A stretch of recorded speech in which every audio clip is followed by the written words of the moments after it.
The Video Music Awards always provide plenty of shocks and surprises. Now, some are appealing, some are appalling, and some are a little bit of both. Behavior that would get you thrown off and arrested at any other award show actually gets you thrown off and arrested at our award show.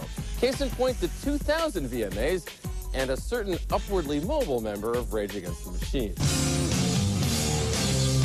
The band was nominated alongside 5 other high-volume stalwarts for Best Rock Video. The minute I sat down, it became clear that I wasn't going to win, considering you guys had the cameras already on the winners before they were even announcing the other people that were in the category, and I thought that was bull.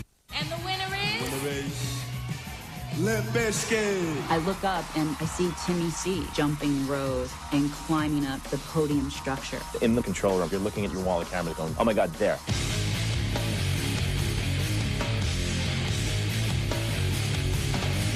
This thing was not built for anyone to be on. You didn't know how strong the structure was. You didn't know if the structure could break. The interesting thing was during rehearsals, Timmy kept asking questions like, that scaffolding there, is that part of the set for the night of the show? And I'm like, yeah, what do you think of it?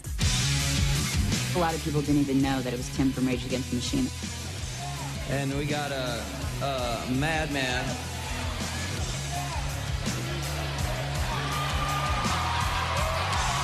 That's pretty fat. Tim made himself a permanent fixture up there, and it was really tough to get him down. When I was up there, I thought Eminem was chanting my name, but I was wrong. He was chanting to jump. And on stage, Limp Bizkit handled the situation great. And Brett just kept looking up going, what the hell's going on? Stage dive, dude. Home viewers continued to enjoy the show, unaware that producers were frantically trying to get Tim down and were distracting the live audience. We went right from Tim to Tony Braxton in 98 Degrees giving out an award, but in the house, everyone was still responding to Timmy. He wasn't going to come down with people pulling at him. You see Radio City security, MTV security, Rage's security, all trying to get the cat out of the tree. Our head carpenter climbed up there and actually talked some sense into him. When he finally gets down, you just see everybody descend upon Tim.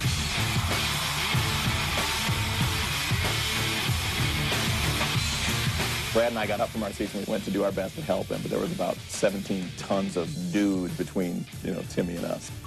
Tom Morello was upset. They felt like, geez, you guys gave us a shot to perform and we didn't really do right by you. It didn't have anything to do with any band. I made a point in my mind. I said, I'm going to do it, and then I did it. I think he thought he was going to do it as fun. He'd climb down, he'd go back to his seat. Instead, he spent the night in jail. And jail is always an experience for me. I'm a huge Rage fan, and I guess that is Rage Against the Machine.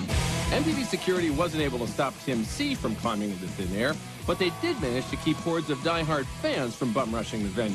Well, almost. There's thousands of people outside screaming. You have all kinds of barricades and security. If you think of the caliber of musicians and movie stars and TV stars that come to an event like this, security's always got to be tight. Tons of credentials every day that got you into very specific areas. the coveted credential.